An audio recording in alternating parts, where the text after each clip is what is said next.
Assalamualaikum warahmatullahi wabarakatuh. Waalaikumsalam. Hello guys, welcome to our vlog. Bentar. Kok vlog sih? Kan kita mau nge-podcast. Oh iya ya, kalau gitu ulang deh. Oke. 1, 2, 3. Hello guys, welcome to podcast bersaing. Belajar bersama KSR IAIN Surakarta. Sore. Jadi guys, hari ini podcast bersaing bakal ditemenin sama dua mbak-mbak cantik nih. Ya, meskipun nggak kelihatan mukanya ya, tapi percaya deh kalau kita itu cantik. Nggak apa-apa deh, percaya diri ya. Percaya diri kan bagus. Iya, bener sekali. Nah, kalian mau nggak kenalan sama siapa aja yang ada di podcast ini? Mau nggak? Mau nggak? Maulah, masa enggak? Kan kalau kata pepatah, tak kenal maka tak sayang. Jadi ada baiknya kita kenalan dulu lah ya. Siapa dulu nih yang mau kenalan? Aku apa kamu? Gimana kalau kita gunting batu kertas aja deh? Boleh. Kalau gitu, Gunting batu kertas. Hore! Ya. Nah, karena aku menang, aku bakal kenalan duluan nih. Hai teman-teman, nama aku Zulia Nurmayasari, biasa dipanggil Maya. Aku tuh dari Prodi Psikologi Islam semester 4. Dan aku sendiri Indah Ayu Widyaningrum alias Indah atau Indaj pakai CH atau terserah kalian deh. Aku dari Prodi Akuntansi Syariah semester 4 juga loh. Nah, jadi teman-teman, kita berdua ini anggota muda KSR PMI Unit IAIN Surakarta. Bisa dibilang kita itu masih anak baru dan ilmu kita itu masih kurang banget. Nah, jadi lewat podcast bersaing ini kita bakal belajar sama-sama ya. Iya bener. Terus hari ini kita bakal bahas soal apa? Ada yang tahu nggak? Atau mau nebak gitu? Aku! Jangan kamu dong, yang lain aja. Kan cuma ada kita di sini berdua. Terus siapa lagi yang mau jawab? Oh iya juga sih. Ya udah deh kalau gitu apa dong jawabannya? Jawabannya hari ini kita mau bahas soal apa itu KSR. Bener nggak? Oh bener sekali. Tepuk tangannya semua. Seperti yang udah dijawab sama Maya tadi, hari ini podcast bersaing bakal bahas seputar apa itu KSR. Tapi sebelum masuk ke pembahasan materi, enaknya kita cerita-cerita dulu nggak sih soal awal mula kita di KSR? Nah, kamu ingat nggak sih waktu kita awal masuk nih, kan ada pendaftaran. Nah, terus kayak ada tahap wawancara gitu.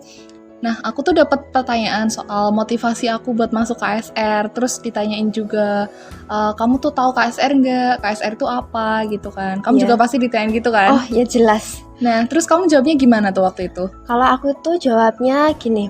Nah, untuk motivasiku masuk KSR itu kayak dulu itu kan aku pernah masuk ekstrakurikuler pecinta alam pas waktu SMA. Terus kan ada materi mengenai pertolongan pertama sama evakuasi korban. Nah, aku kayak tertarik gitu loh sama pertolongan pertama. Nah, kayak gimana ya? Kayak pengen mempelajari lebih dalam gitu.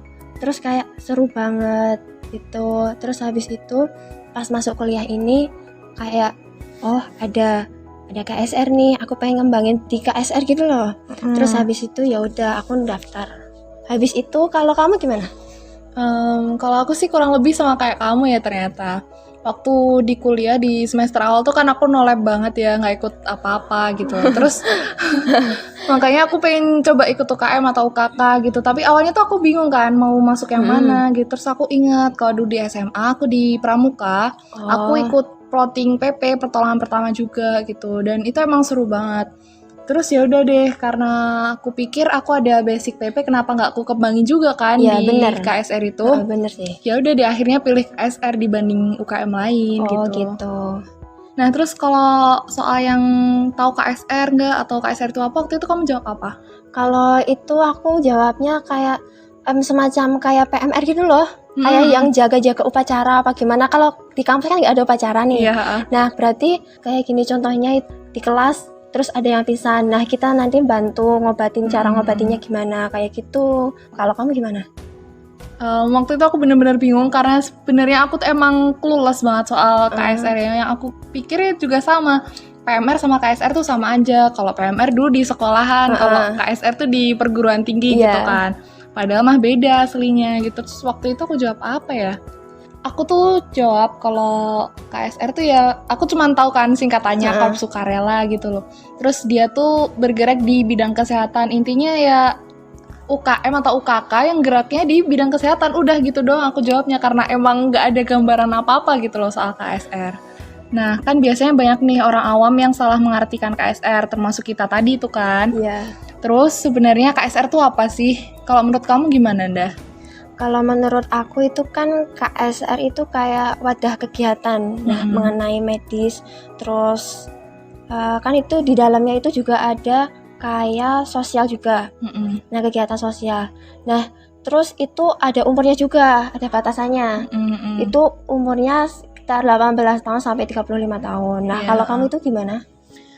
Sebenarnya kalau menurut buku pedoman sendiri itu kan, KSR atau Korps Sukarela merupakan kesatuan di dalam perhimpunan PMI yang merupakan wadah kegiatan atau wadah pengabdian bagi anggota biasa PMI yang menyatakan diri dan memenuhi syarat menjadi anggota KSR PMI. Nah, sebenarnya KSR tuh intinya sama kayak yang udah disampaikan sama Indah tadi. Simpelnya KSR tuh salah satu relawan dari PMI. Nah, kenapa aku bilangnya salah satu? Karena di PMI itu ada 4 komponen relawan. Ada KSR itu tadi, terus ada TSR atau Tenaga Sukarela, ada PMR atau Palang Merah Remaja, terus sama ada donor darah sukarela. Oh gitu. Nah, setahu kita KSR kan ada tugas di bidang medis, kayak nolongin dan ngobatin orang. Nah, banyak yang beranggapan juga kalau KSR itu juga ngasih obat ke orang yang sakit. Padahal tahu nggak sih, ngasih obat ke penderita itu bukan ranahnya KSR loh. Bener banget. Jadi maksimalnya kita tuh bisa ngasih obat ke korban kalau dia sendiri yang minta, atau setelah kita tuh nanyain si korban itu tadi obat apa yang biasa dia konsumsi. Jadi misal nih ada yang sakit, pusing lah ya. Kita tuh nggak boleh langsung kasih, ini ada obat pip, kamu minum ini ya gitu. Tapi kita tanya dulu nih kan kamu pusingnya belum reda nih, biasanya kamu konsumsi obat nggak kalau lagi pusing, terus obat apa yang biasa kamu minum. Nah, barulah setelah itu kita boleh ngasih obat ke si korban itu tadi. Nah, aku juga punya satu contoh nih mengenai orang pingsan gitu loh. Nah, itu kan biasanya orang pingsan itu dikasih mie ayu putih kan di bagian hidung-hidungnya gitu. Nah, itu tuh sebenarnya salah. Nah, bener banget. Aku juga baru tahu nih waktu di KSR. Aku juga baru tahu loh. Dulu tuh juga temanku ada yang pingsan. Nah, terus tak kasih minyak kayu putih. Ternyata pas di KSR itu aku dikasih tahu kalau itu tuh salah. Nggak boleh sebenarnya, karena takutnya ada alergi gitu kan di si penderitanya itu. Karena kan pasti ada kandungan-kandungan juga kan di minyak pip gitu kan. Iya, benar. Nah, jadi kita tuh kalau pingsan ya cukup lakukan penanganan yang seharusnya kayak misal melonggarkan pakaian korban gitu, terus kasih oksigen gitu, diistirahatkan. Jadi nggak perlu lah dikasih minyak-minyak atau apa, kecuali ya kalau emang kita udah tahu biasanya si korban itu emang pakai minyak itu gitu loh. Nah, terus selanjutnya saatnya buat menjawab beberapa pertanyaan yang biasanya kita pikirin nih soal KSR. Kayak PMR sama KSR tuh bukannya sama ya? Terus Tenaga Sukarela sama Korps Sukarela tuh apa bedanya gitu? Kalau kamu gimana, Dah? Nah, kalau perbedaannya PMR sama KSR itu, kalau PMR itu kan untuk sekolahan. Terus kalau KSR itu untuk perguruan tinggi. Nah, untuk perbedaan umurnya ya. Untuk PMR itu sekitar 7-18 tahun. Kalau KSR itu sekitar 18-35 tahun. Bentar, aku mau koreksi deh masalah yang tadi KSR tuh buat di perguruan tinggi. Tapi sebenarnya KSR tuh nggak cuma ada di perguruan tinggi aja gitu, tapi di instansi lain pun juga bisa. Oh iya, kan? Iya benar. Jadi kayak ada tuh KSR unit markas yang emang basisnya tuh di PMI gitu kan. Terus ada juga yang di lingkungan masyarakat juga. Iya. Terus untuk masalah usia kan gini nih, biasanya ada juga orang yang masuk kuliah tuh umurnya tuh masih di bawah rata-rata gitu loh. Mungkin karena dia akselerasi atau gimana gitu kan. Jadi kalau misalnya dia ada usia di bawah persyaratan tuh gimana coba? Kalau itu tuh bisa masuk KSR selama statusnya itu jadi mahasiswa. Jadi itu kalau contohnya kamu ya, itu umurnya 16 atau 17 tahun, kan itu di bawah 18 tahun ya, di bawah rata-rata. Nah, sebenarnya itu dibolehkan. Ya benar. Jadi selama kita emang udah gabung di suatu instansi yang menaungi KSR itu, meskipun usia kita ada di bawah dari persyaratan, tuh kita tetap bisa gabung di KSR itu tadi. Iya benar. Oh ya, aku mau nambahin lagi nih soal PMR sama KSR. PMR itu kan ada di SD, SMP, sama SMA gitu kan. Iya. Ada PMR Mula, Madya, sama Wira. Nah biasanya kalau di PMR itu mereka lebih ke diberikan edukasi gimana mereka untuk menangani suatu kecelakaan atau misalnya ada yang sakit gitu kan. Benar. Untuk tahap SD SMP kan biasanya mereka dikasih tahu nih nomor-nomor penting gitu kan, kayak nomor polisi atau nomor rumah sakit, ambulans gitu kan. Karena kan mungkin mereka masih kecil, jadi belum mampu untuk memberikan pertolongan. Makanya mereka dikasih tahu nomor-nomor penting itu buat meminta pertolongan gitu kan. Nah terus kalau KSR dia tuh lebih dibentuk sebagai relawan gitu loh. Nah benar banget itu. Nah terus sekarang saatnya buat bahas perbedaan KSR sama TSR nih. Ini kan namanya mirip-mirip banget ya, sama-sama sukarela gitu loh. Nah perbedaannya apa gitu? Kalau KSR itu kan Korps Sukarela. Nah, kalau TSRT ya, TSR itu tenaga sukarela. KSR kan udah aku jelasin tadi di awal. Iya. Nah, itu kan masalah umur ya. Itu 18 sampai 35 tahun. Nah, kalau TSR itu umurnya itu 18 sampai tak terhingga. Nah, kayak gitu. Bener. Jadi kan kalau di KSR ada batas maksimal usia nih. Nah, kalau di TSR itu kita sampai kapanpun bisa gitu untuk memiliki jabatan TSR itu tadi. Iya. Nah, yang dijelasin Indah tadi tuh udah bener banget. Terus aku mau nambahin juga nih, kalau KSR tuh kan kalau menurut aku ya, dia tuh lebih ke organisasi atau wadah kegiatannya. Sedangkan kalau TSR itu ranahnya udah profesi di PMI gitu loh. Iya, benar. Nah, terus buat gabung di KSR tuh gimana sih caranya? Apa harus ada background di bidang kesehatan kah? Atau yang dulunya harus PMR gitu baru bisa gabung? Oh, tentu saja tidak. Gimana ya? Bisa aja orang yang belum mengerti mengenai PP atau apalah itu juga bisa masuk gitu loh. Iya. Kan pembelajarannya itu dari dasar. Nah, jadi nanti di sana itu dilatih lagi dari nol. Nah, kayak gitu. Nah, benar banget. Jadi ya, emang kita tuh nggak harus ada basic soal PP atau kesehatan atau apapun itu gitu. Kamu dari jurusan manapun tuh bisa gabung gitu loh. Karena itu tadi yang dibilang Indah, kita bakal dilatih dari awal, semuanya dari nol tuh kita bakal diajarin gitu loh. Nah, terus buat masuknya itu sendiri kan yang pasti di awal kita daftar dulu dong. Kalau di kan namanya penyesalan ya, Bu ya. Iya benar. Nah, terus habis itu kita ada tahap orientasi kayak pradiklat, terus ada diklat ruang juga sama diklat lapang. Ya udah, habis itu kita diterima deh. Oh iya, terus setelah kita diterima di KSR itu, nanti kita pasti bakal dapat pembekalan pengetahuan sama keterampilan kan. Nah, salah satunya itu orientasi berupa diklat, terus ada pelatihan sebanyak 120 jam. Terus kemudian itu ada pelatihan spesialisasi sama pelatihan pendukung. Bener.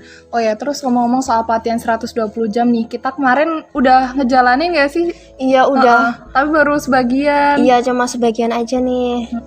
Nah, tahun ini tuh acaranya dikasih nama PDKT atau Pelatihan Dasar Kepalang-Merahan Terpadu.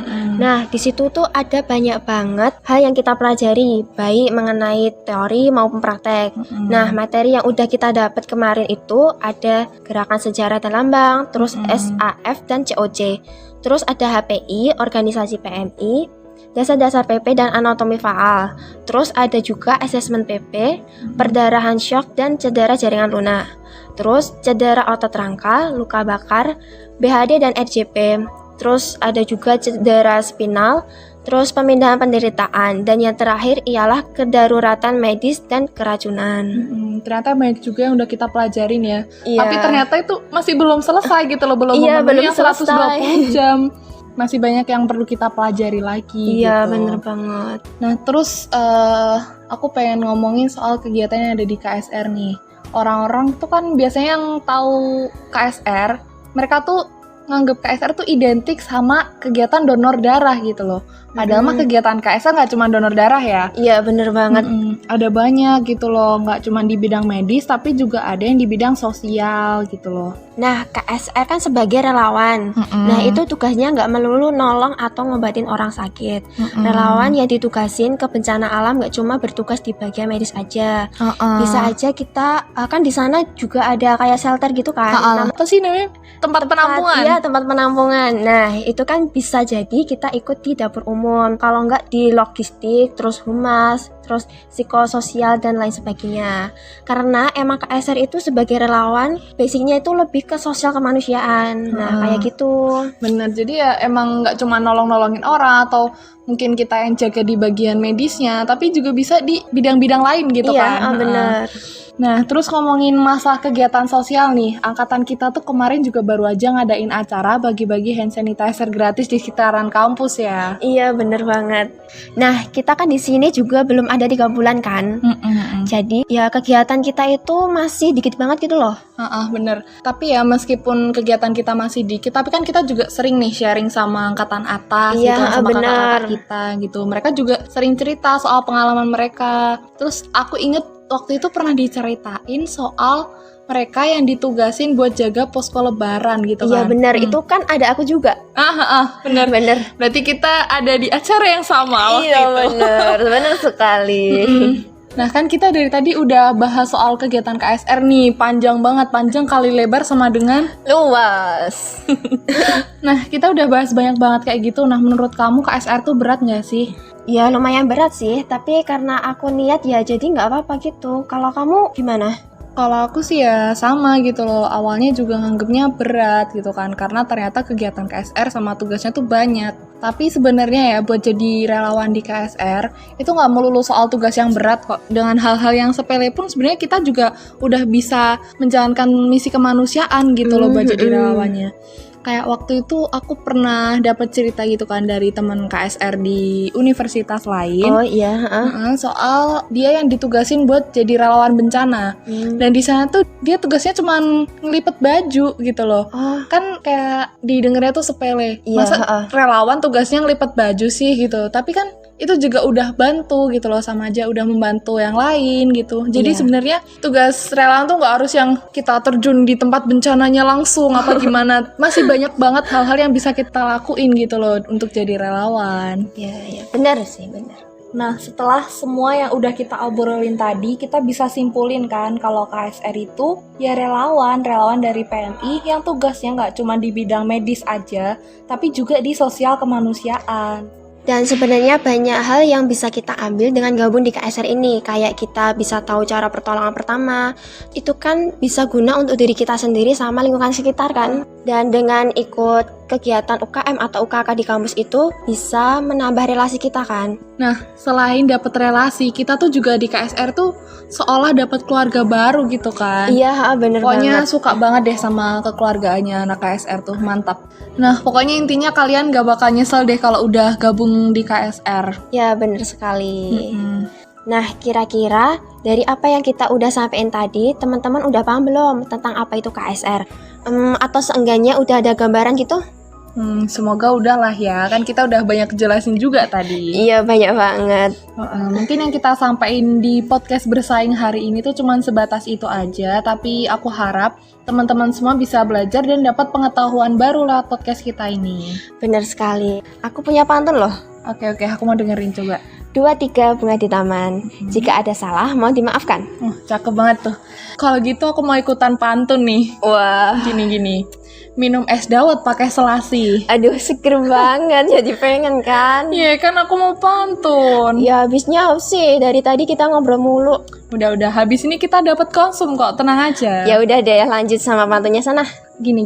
Minum es dawet pakai selasi. Cakep. Cukup sekian dan terima kasih. Sampai jumpa di podcast selanjutnya teman-teman. Wassalamualaikum warahmatullahi wabarakatuh.